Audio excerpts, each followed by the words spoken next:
Free, free, free, free, free, free, free, free.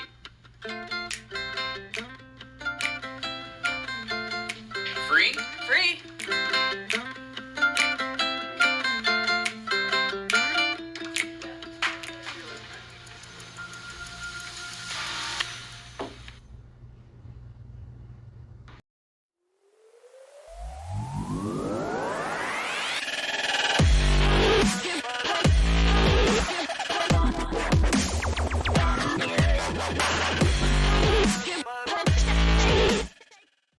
Welcome to Kyle Anthony's UFC Betting Show. I am Kyle Anthony, and welcome to the podcast. Welcome to the prediction show for UFC Fight Night 184, Alistair Overeem versus Alexandre Volkov. We're going to talk 2 client plays on the show today, and if for those of you who do not follow me on Twitter, at Kyle Anthony UFC, I announced last week, right before the Conor McGregor fight, if I lose my 5% play, I am giving 30 days free to everybody on all of my client plays. Now, my 5% play was on Conor McGregor to win via knockout. Now, obviously, that did not go as planned. We liked the number was a little bit too high on McGregor straight, -3, 10, 3, wherever you're really getting it there. And wanted to get the -160, looking for the knockout. He does not sub people, pretty much does not go to decisions very often, so thought it was a strong play, did not pan out for us. So what we're doing then basically is 30 days free, which basically means the next 3 cards are absolutely free. What you got to do is, each card I will be talking about for the next 3 cards. Of course, having the show, talking about plays. We'll talk client plays here, my higher graded plays. And today we're going to talk about the main event, which is a client play, and as well as my best bet of the card as well, which we'll talk about next. But what you got to do is you got to go onto WagerTalk.com, and you will see it is free. Most of the time it's $25 to $39 per event. Going to be free. You just got to click on the button. You see my long write-ups, which clients normally get each event. So definitely check that out if you're interested. Link down in the description. There you have it. You will get all the plays for free. And then also on another note here, we're coming off a great year again. #1 in MMA at WagerTalk. #3 overall, all sports in 2020.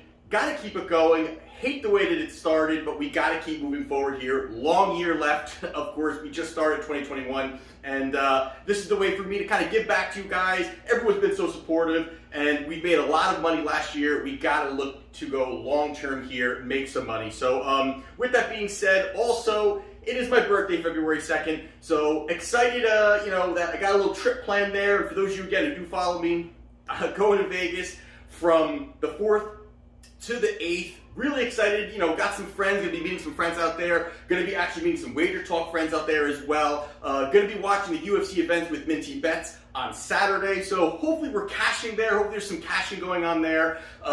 So got a lot of stuff, great things planned out there. So those of you who are gonna be out there, I know people were DMing me and saying, hey, they're gonna be out there. Hopefully maybe, get together with some of you guys out there and make some money out there as well. We'll be out there for the Super Bowl, so it's gonna be a great time. Very excited about that. So now with that all being said, we're going to dive into the plays now.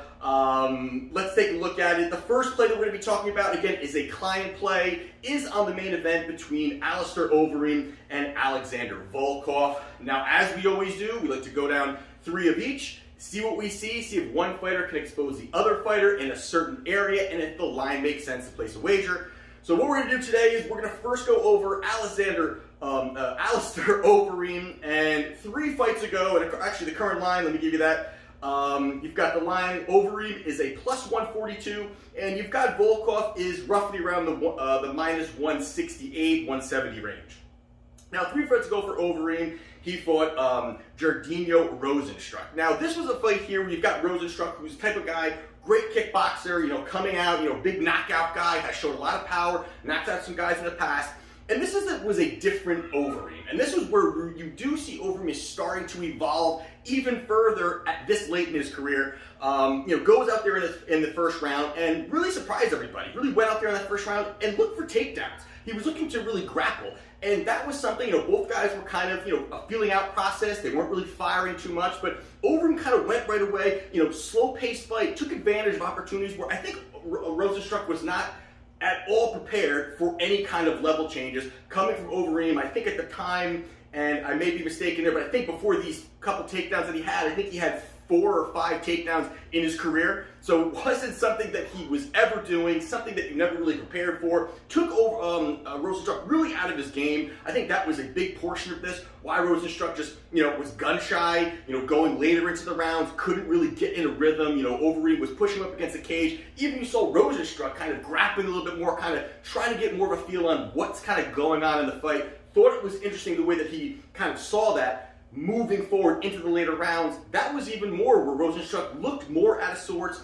Overeem kept pushing forward, kept laying some nice combinations, and kind of kept that top control. And it was almost a spot where you saw Rosenstruck getting taken down and really didn't have an answer. I mean, there was really no answer to him at all, where he was, working from the bottom, couldn't get out of it, couldn't find a way. And I wouldn't even say Overeem's top control was this really elite level, really, these great transitions. And he kind of just stayed on top of them, worked some elbows, worked some nice ground and pound a little bit in there, but kept top control. Going into that 5th round, looked like it was an easy winner for Overeem. Rosenstruck lands the big bomb, drops Overeem. Rosenstruck lands a big bomb, drops Overeem, ends the fight with about 4 seconds left. But overall, Alistair Overeem looked good going in that fight. Had good range, good takedowns, mixed it up, kept Rosenstruck out of really rhythm, but goes out there, loses with seconds left in the fight, and Overeem suffers a loss there. 2 fights ago, he fought Walt Harris. This was a very odd fight. Walt Harris had the, with his daughter and the murder of his daughter, and dealing with a lot of things, going into this fight. But you take a look at the way the fight really went, and, early in that fight, Overeem was in a mass amount of trouble. I mean, really, they were going out there, they were firing, and it looked like pretty much the ref could have called it. It was a spot where you almost could say the ref could have called it, where they were, Harris on top of him, throwing big shots, and this was something that Harris has an issue with. We're going to talk about Harris, who fought Volkov not long ago. We're going to talk about them in a minute too, but the gas tank issues are just really terrible for Harris. I mean, he's got about 3 minutes of fighting in his body before he just kind of totally shuts down, doesn't have any movement, has his hands down, huffs and puffs. That was really where Overeem took control of that 2nd round, and Harris really had nothing, got on top of him. Overeem lands some big shots, ground and pound, ends the fight in that 2nd round. So Overeem goes out there and gets the victory. And the most interesting fight, when I was going back and capping, was against Sakai, Augusto Sakai. And I thought this was interesting. And again, if you want to, go onto WagerTalk.com, each of these fights, this fight included, and the one I'm going to talk about, all write-ups on there, so you can actually read a little bit more about why I like these fights. But against Sakai, I thought was a very interesting fight. The reason being is because there are some traits and some vulnerabilities to Overeem that he has never really corrected, or actually I feel has gotten worse over time. He's 40 now, and kind of tearing towards the end of that career. This is really his last run that he's got kind of going on here. But this was a situation where early in this fight, and the big thing and the big vulnerability on Overeem is really the pressure. And when he's pressured now, he really turtles up. Doesn't like it, kind of does an awkward run away. Doesn't like to stand toe-to-toe in the pocket. He's fine with kind of bouncing outside, throwing some combinations. I think this is also why he's added the takedowns, where the takedowns are a little bit of a way to kind of give him some breather room, and he looked so uncomfortable, going for takedowns, where now he's starting to try to get a little bit better at it, to just, again, change up the pace. He's not comfortable with the pressure. And against Sakai, the first 2 rounds, I mean, he almost put Overeem away. I mean, there were some big shots, big pressure, up against the fence, turtling up. Overeem has his hands over his head, big shots landing, and almost there was a point where you just, Overeem couldn't stand that pressure moving forward. Had no answers for it. When they were in space, kind of doing okay, but going into that middle of that 3rd round, and again, Sakai, I would say, at least in my opinion, was, won that first 2.5 rounds with Sakai. It looked like this was going to be a spot where Overeem was probably going to get knocked out. Didn't look good. His chin is a little iffy as it is. And he brought the takedowns. And I thought this is another spot where Sakai just was not prepared. I mean, was not prepared for the takedowns.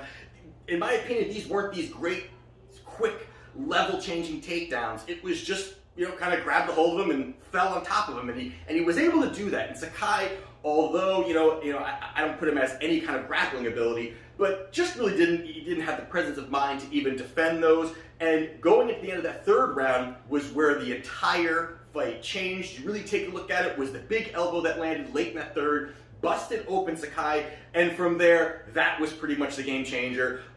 You saw into that fourth round, kind of the same thing. He landed the takedowns, ground and pound, and it just took everything out of Sakai. Again, this is a guy that doesn't really go, not a decision guy that's going to go into, at least he hasn't seen the fourths and fifth rounds of fights before, so a big main event spot for him, and just didn't have the energy. But Overeem changed everything because he was really in bad shape early. The takedowns worked for him, but again, I did not see these really high-level takedowns. It was just was able to get him down, busted him open with the big elbow, was able to get the TKO victory end of that, or beginning of the fifth round, and that was almost where Sakai came out, gassed out, had nothing, and worked out perfectly for Overeem to go out there, finish him off, and get that victory.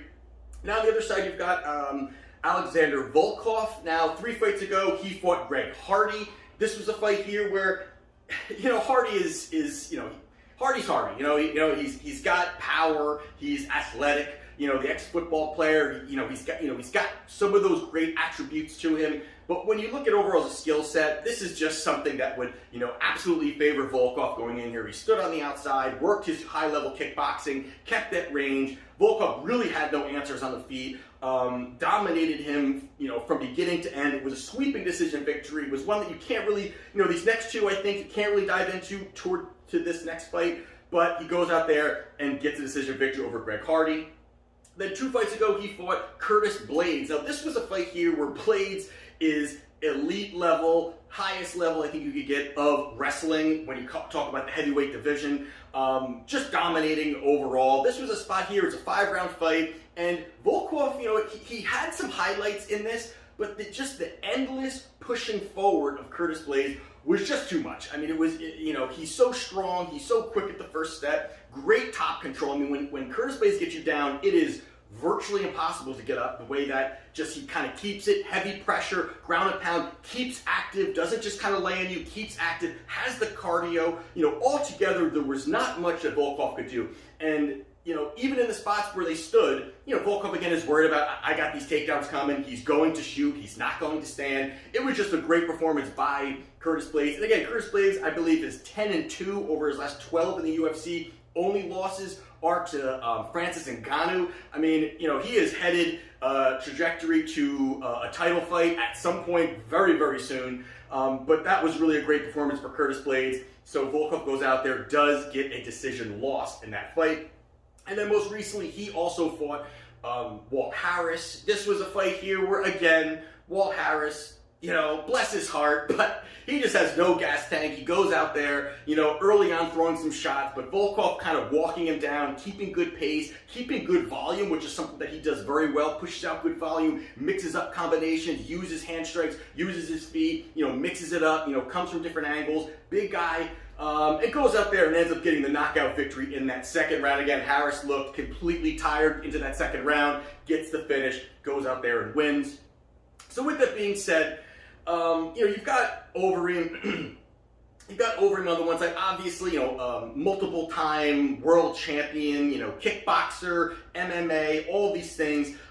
Great in the clinch, able to use elbows, knees, versatile striking overall. And then on your side, you've got Volkov, same thing. Great kickboxer, rangy strikes, and the output, I think, is something that has been really tremendous for him. I think he started to really kind of hit his stride, look a little bit better, the way he's kind of piecing together these combinations, developing a little bit quicker, trying to use his range a little bit more, and he does have the power behind it. So he's got the power behind it as well. That mixes to be a really great, I think, mix for him going into this fight.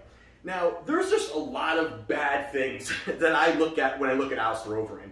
Now, I think the first thing you've got to look at is, and I talked about it, is the turtling up. I think that's just such a big issue, and I think it really sits horrible for him in a spot where you're talking about it's going to be at the smaller cage. It's going to be at the Apex in Las Vegas, although I wish I could go and attend. It's going to be Apex in Las Vegas. And it's going to be a smaller cage. I think I would think slightly a little bit different if it was the bigger cage. I would probably still take Volkov, but it would give Overeem opportunities to kind of move around the cage a little bit more and find those openings.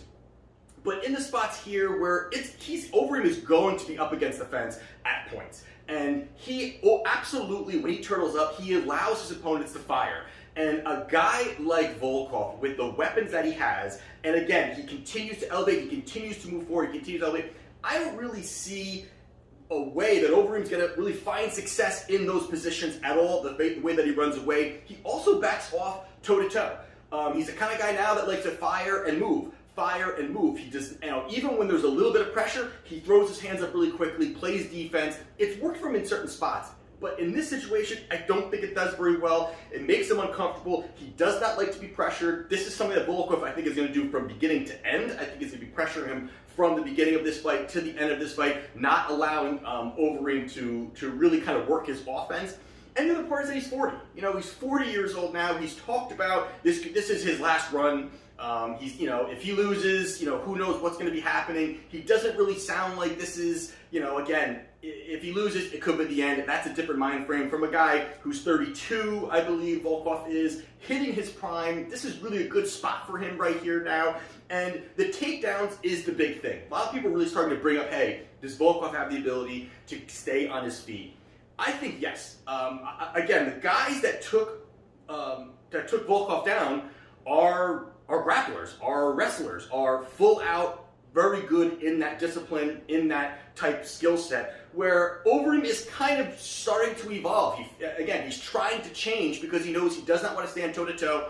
I'm not saying that he's scared to stand toe-to-toe by any means, but I think that he realizes that's a vulnerability now at this point, at this stage in his career, where he needs to be able to kind of mix it up a little bit. So I think Volkov is a great spot here. I think the minus 168 price is not a bad price at all. I think it's right where there's value. I think it goes out there, gets this job done. I think that, and I was kind of working through, where the line would go. Sometimes I want to see, should I place the bet now? Should I wait a little bit? I think this line is actually going to get wider. I think that you're going to see it a little bit higher. Either way, I like the price here. I think it's absolutely a good spot to take Volkov. So as one of my client plays, I will be taking Alexandre Volkov to win in the main event.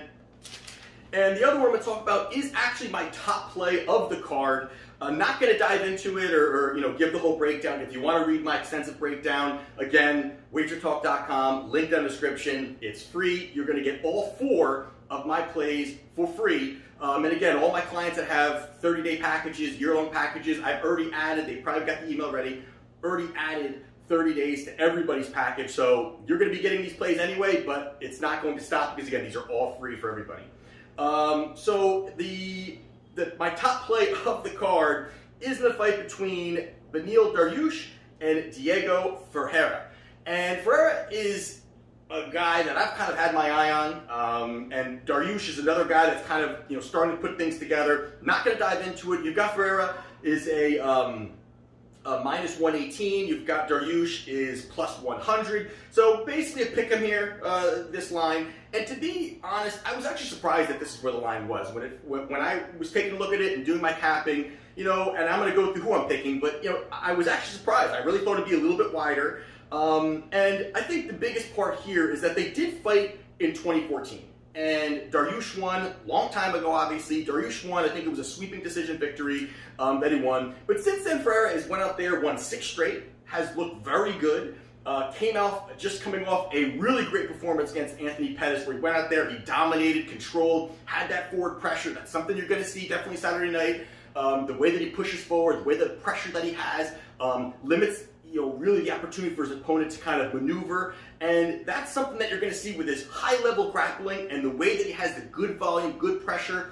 That's something that he uses very well. And the other side, you've got Dariush, who, he came off in 0-2-1, and then ended up winning 5 straight. So he's definitely, and two of those losses were by knockout. People talking about his chin a little bit there, and he won some fights going in. But the thing that really pulls me away from Dariush is definitely the chin is something, the pressure and the way that Ferreira kind of pushes forward is one thing. But, he's been rocked in a lot of these fights. I mean, there were spots against Jakar Close where, he was hit, he was shaken up, but then he landed a big shot, and they kind of traded shots, and it almost was a couple of these fights were kind of sloppy. He's just coming off a victory over Scott Holtzman.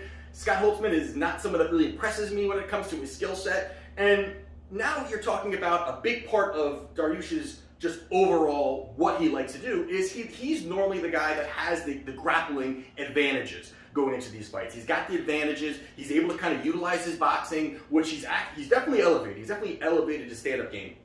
But he's able to utilize some of his boxing and then level change if needed, and that kind of opens up his offense. But you've got on the other side, Ferreira is a better grappler than Dariush. And the striking, I believe, also is going to favor Ferreira, just kind of the way that he fights, the pushing forward, the relentless pressure, the jab, his cardio. I think a lot of that really, really is going to spell a lot of great things. And this is another situation where I like the smaller cage for Ferreira. I think this favors the style that he fights. I think it favors the way that he fights. I think in grappling situations, he's going to have the strength advantage. He's going to be able to take him down, use top control. And again, one thing you have seen just over his career, Ferreira, is his scrambling ability. I mean, even if Dariush somehow finds himself on the top, wherever it may be, it's a reversal or some sort, Diego is just unbelievably just athletic in those positions to kind of get out, move around, get back on top control, or just get up. And a lot of those things, I think, really looks great for Ferreira in this spot here. So as my top play